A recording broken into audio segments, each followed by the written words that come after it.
जोर से बोला करो, हरे हरे। तो बाबा भोलेनाथ का घर कहाँ होगा? कहाँ होगा? बद्रीनाथ। दूसरा प्रश्न क्या था? बाबा के गले में सर्प। ये जो बाबा के गले में सर्प है ना, ये कोई और नहीं है, ये स्वयं नारायण है, ये स्वयं भगवान विष्णु है। ये कि एक बार भगवान विष्णु के मन में इच्छा जगी कि मैं शंकर के दर्शन करने जाऊं, और भगवान विष्णु आने लगे तो भगवान विष्णु सोच रहे हैं कि यहाँ तो कड़ कड़ में शंकर है, मैं बाबा पर पैर रखूंगा नहीं, मैं ये अपराध, क्योंकि यहाँ तो कड़ कड़ में शंकर वास कर रहा है, मैं ये अपराध नहीं करूंगा। बाबा भोलेनाथ को प्रार्थना की तो बाबा भोलेनाथ ने कहा कि प्रभु एक काम करो, कोई और रूप धारण कर लो आप। भगवान सोचने लगे कि मैं ऐसा कौन सा रूप धारण करूं जिसमें पैर ना हो, तो उनको ध्यान आया कि मैं सर्प का रूप ले लूं, क्योंकि सर्प के पैर नहीं होते। और भगवान नारायण सर्प का रूप लेकर शंकर के दर्शन करने आए। शंकर भगवान को वो स्वरूप इतना बढ़िया लगा कि वो सब उठाए और गले में धारण कर लिया। और मेरा अब विष्णु मुझसे दूर नहीं रहेगा, मेरा शंकर मुझसे दूर नहीं रहेगा। तीसरा प्रश्न हमारा, बाबा भस्म क्यों लगाते हैं? तो जैसे मैया ने बताया ना कि बाबा को वास किसने दिया शमशान का? दक्ष प्रजापति ने। दक्ष प्रजापति ने कहा कि जाओ तुम्हारा शमशान में वास होगा, तो मेरे बाबा को दुख नहीं प्रसन्नता हुई। शमशान का अर्थ क्या है? बोलो, किसे बोलते हैं शमशान? है जी, शमशान किसे बोला जाता है? कितने मुफलिस हो गए, कितने तमंगर हो गए, और जब खाक में मिले तो दोनों बराबर हो गए। शमशान का मतलब है जिसकी शान जहां जाकर सम हो जाती हो, चाहे कोई राष्ट्रपति हो और चाहे प्रधानमंत्री हो, शमशान में जाकर सब बराबर हो जाते हैं, वो है शमशान। शमशान का मतलब है जिसकी शान सम हो जाए। और देखो मेरे बाबा की कृपा, मेरे बाबा की करुणा, दुनिया तुम्हें जहां छोड़कर आती है ना, दुनिया तुम्हें जहां छोड़कर आती है वहां पर तुम्हें एक प्रतिमा जरूर नजर आती होगी। किसकी? भोले बाबा की। और उस प्रतिमा का स्वरूप देखा है कभी कैसा होता है कि जहां पर दुनिया तुम्हें छोड़कर आती है वहां पर मेरा बाबा दोनों हाथ फैलाए खड़ा होता है कि मेरी शरण में आ, तुझे संगत की शरण में जाने की जरूरत नहीं है ना। बाबा की कृपा। बोलो कौन आएगा अंत में काम तुम्हारे? काम आए उसे तुम्हें भूल गए, और जिसका कोई अंत ना हो उसके पीछे तुम पड़ गए। बोलो, हमने उसे नकार दिया जो हमें। अच्छा बोलो, शमशान में कभी कृष्ण मिलेगा? राम मिलेगा? माता मिलेगी? हनुमान मिलेगा? कौन मिलेगा? शंकर मिलेगा। और उसी शंकर को विसार कर तुम बैठे हो सब। अरे शंकर की शरण में जाओगे तो ये सब मिल जाएंगे, और शंकर की शरण में नहीं गए तो भैया कुछ नहीं मिलेगा। मरती रहियो, जन्म लेती रहियो, ये तेरा जीवन यही चलता रहेगा। बोलो हरे हरे। ये जीवन तुम्हारा यही चलता रहेगा। मेरे बाबा भोलेनाथ चिता की भस्म को शरीर पर इसलिए लगाते हैं कि एक बार मेरे बाबा भोलेनाथ ने क्या देखा कि एक व्यक्ति मर गया, उसके पीछे हजारों व्यक्ति क्या बोलते जा रहे हैं? राम नाम, कि राम का नाम ही सत्य है। और वो मरा हुआ व्यक्ति, वो जब लिटा रखा था तो वो अपनी गर्दन हिला रहा है, वो कह रहा है भैया तुम सत्य कह रहे हो कि राम का ही नाम सत्य है और कोई सत्य नहीं है, तुम सत्य कह रहे हो। तो बाबा को लगा बाप रे बाप, एक मरे व्यक्ति ने हजार व्यक्तियों को ये सिखा दिया राम का नाम सत्य है, तो जो मेरे राम का है वो मेरे राम का है, मेरे बाबा भी उस शोक सभा में आ गए। उस अर्थी के पीछे मेरे बाबा भी चलने लगे और जब शमशान में जाकर उसे ले जाया गया, चिता पर उसे लिटाया, तो कभी आप तो माताएं तो नहीं गए होंगे, बाबूजी गए होंगे। क्या होता है 10-10, 20-20 आदमियों का ना ग्रुप सा बन जाता है वहां, 10 कहीं, 5 कहीं, 10 कहीं ऐसे। और जिसका व्यक्ति मरा है घर का, वो बेचारे अपने दाह संस्कार में लगे हुए। तो मेरे बाबा भी एक ग्रुप में खड़े हो गए। मेरे बाबा इतने प्रसन्न हैं कि एक व्यक्ति ने 1000 व्यक्तियों को ये सिखा दिया, राम नाम सत्य है। तो मेरे बाबा एक ग्रुप में खड़े हो गए और वहां मेरे बाबा ने क्या सुना, एक व्यक्ति कह रहा है वहां 4-5 खड़े हुए व्यक्तियों को कि इसको भी आज मरना था। अरे कल संडे था, कल मर जाता, कम से कम छुट्टी तो बचती। अब तो बाबा की आंखों में आंसू आ गए। बाप रे बाप, अभी तो 2 मिनट पहले कह रहा था राम का नाम सत्य है, और देखो अब क्या झूठ बोल रहा है। बाबा ने कहा हो सकता है 1000 व्यक्तियों में 2, 4, 5 गलत होते हैं। दूसरे ग्रुप में चले गए। अब दूसरे ग्रुप में गए तो वहां क्या चर्चा हुई, हमें तो पता था ये मरेगा, हमें तो पता था ये मरेगा, और ठीक रहा, मर गया तो कम से कम रोज टेंशन रहती थी, कब जाना पड़े, हमारा रोग कट गया, मर गया।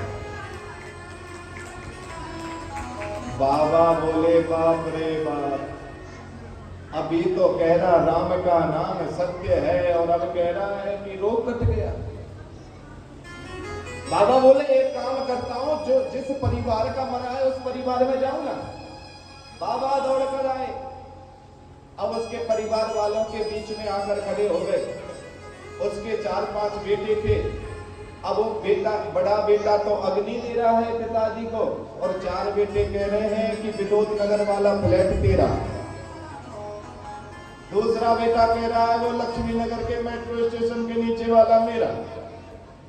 बोलो उसको अग्नि भी नहीं मिली, उससे पहले तो बंटवारा ही हो रहा है। बाबा बोले ये तो सब पाखंड है, कोई नहीं मानता राम का नाम सत्य है। अरे वो जो मर गया है ना, वो ही मेरा सत्य है। बाबा दौड़ कर गए। बाबा ने कहा कि मरते मरते तो तूने माना राम का नाम सत्य है, और जो मेरे राम का है वही मेरे काम का है। और बाबा ने उसकी अग्नि को उठाया, भस्म बनाई और पूरे शरीर पर लगा ली। जो राम का है वही तो मेरा है। तो बाबा इसलिए अपने स्तन पर भस्म लगाते हैं।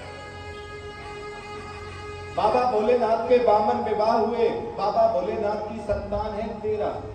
कितनी? मैया को याद आ गया, बोलो हर हर। मैया को याद आ गया, बिल्कुल ठीक कह रहे हैं, सत्य बोले ना। कितनी संतान है बाबा की? 13 लड़कियां। बेटा तो इसकी आवाज कम ही रहा, हाँ कम ही रहा। लड़कियां कितनी है बाबा की बेटियां? है जी 5। और लड़के 13 कैसे हुए? फिर मैं तो 13 बता रहा हूं आपको कि संतान बाबा की 13 है, लड़कियां हैं बाबा की 6। हाँ, लड़कियां बाबा की 6 और बेटे 7। 7 बेटे 6 बेटियां हैं मेरे बाबा भोलेनाथ की। और बाबा का काम क्या है? बाबा क्या तुम्हें सुख दे सकते हैं? बाबा क्या कहना चाहते हैं आप सबको? बाबा एक ही बात बोलते हैं कि मेरे बच्चों, मेरे भक्तों, जहां तुम्हारा अंत होता है वहां से मेरा प्रारंभ होता है। मैं ही हूं जो भी कुछ। कि जहां तुम्हारा अंत कहां होता है? तुम्हारा शमशान में। और वहां से कौन मिलता है? बाबा मिलते हैं। तो बाबा का कहना एक ही है, जहां तुम्हारा अंत होता है वहां से मेरा प्रारंभ होता है। ऐसे बाबा भोलेनाथ की कथा को हम श्रवण करने जा रहे हैं। ऐसे आशीश्वर महादेव की कथा को हम श्रवण करने जा रहे हैं। और बाबा को हम कैसे प्राप्त कर सकते हैं बताओ? है जी? बाबा को प्राप्त कैसे कर सकते हैं? बाबा भोलेनाथ को अगर प्राप्त करना है तो एक ही रास्ता है, सत्य। क्या रास्ता है? सत्य बराबर पुण्य नहीं, झूठ बराबर पाप, जाके हृदय प्रभु सत्य है, वाके हृदय में आप। कि सत्य बराबर पुण्य नहीं और झूठ बराबर, जिसके हृदय में सत्य है उसके हृदय में आप। मेरे शंकर को अगर पाना है तो सत्य पाना, सत्य को जीवन में उतारना होगा। और हम तो क्या कर रहे हैं? सास झूठ बोल रही है बहू को नीचा दिखाने के लिए, और बहू झूठ बोल रही है सास को नीचा दिखाने। बोलो, दिन भर झूठ पर झूठ का सहारा लिए जा रहे हैं और झूठ इतनी बोलते जा रहे हैं। और देखो, ये तो सब छोड़ो, दुकानदारों को देख लो। तुम दुकान, किसी भी दुकान पर जाओ, कोई सामान खरीदो और खासकर जानकार पर ही चले जाओ, और वो तुम्हें एक ही बात कहेगा, ये तो सिर्फ आपके लिए है। बोलो, बोलते हैं नहीं? जो दुकानदार ये कह देना ये सिर्फ आपके लिए, समझ लेना ये दुनिया से तो क्या लेता है, तुमसे डबल लेना। हम झूठ पर झूठ का सहारा, कोई किस तरह की झूठ, बहू सास को नीचा दिखा रही है, सास बहू को नीचा दिखा रही है, बेटा बाप से झूठ बोल रहा है, बाप घर में झूठ, कहां कितनी झूठों का सहारा लेते हैं। अरे उस युधिष्ठिर को देखो, भागवत कथा सुनी होगी, इस मंदिर में तो शायद हो रखी है ना भागवत कथा। किस किस ने सुनी भागवत कथा? युधिष्ठिर संवाद सुना? एक झूठ बोली युधिष्ठिर ने, कौन सी? अस्तुस्थामा अतः, अस्तुस्थामा मारा गया, और उस युधिष्ठिर को कितनी देर नरक जाना पड़ा? बोलो, कितनी देर नरक में जाना पड़ा युधिष्ठिर को? 5 मिनट के लिए। एक झूठ बोलने पर वो युधिष्ठिर 5 मिनट नरक में गया। सोच कर देखो आपका क्या होगा। कितनी झूठ बोलते हो आप दिन भर, कभी कहीं झूठ, कभी कहीं झूठ। इसलिए इस झूठ का जितना सहारा लोगे ना, उतनी ही दुखी रहोगे। कभी भी झूठ का सहारा मत लेना, सत्यता रखना, सत्य बोलना। अगर तुम सत्य का सहारा लोगे तो मेरे बाबा हमेशा तुम्हारे साथ रहेगा। और जो जीवन में सत्य बोलता है उसके जीवन में कभी दुख नहीं आता। भगवान परीक्षा जरूर ले सकता है पर दुख नहीं देता है मेरा ठाकुर कभी भी। बोलो हरे हरे संकट हरे। इसलिए जीवन में सत्यता रहनी चाहिए। जीवन में सत्य को जीवन में उतारोगे तभी तुम्हें मेरा शंकर मिलेगा। अश्वमेध यज्ञ करने से, वाजपेयी यज्ञ करने से, 1.25 लाख गायत्री जपने से, गंगा अर्चन करने से, यमुना स्नान करने से जो फल मिलता है उससे 1000 गुना फल मेरे बाबा की शिव महापुराण की कथा को सुनने से मिल जाता है। 1000 गुना फल मिलता है। और ये बाबा भोलेनाथ की वो कथा जिसको स्वयं बाबा भोलेनाथ ने नंदी को सुनाया। किसको? और नंदी ने सनत कुमारों को सुनाया, वहीं पर ब्रह्मा ने सुनाया। और ब्रह्मा जी ने नारद को सुनाया, नारद जी ने महर्षि वेदव्यास जी को सुनाया, और महर्षि वेदव्यास जी ने 18 पुराणों में से 4थे नंबर का पुराण श्री शिव महापुराण की रचना कर दी। 24,000 श्लोक,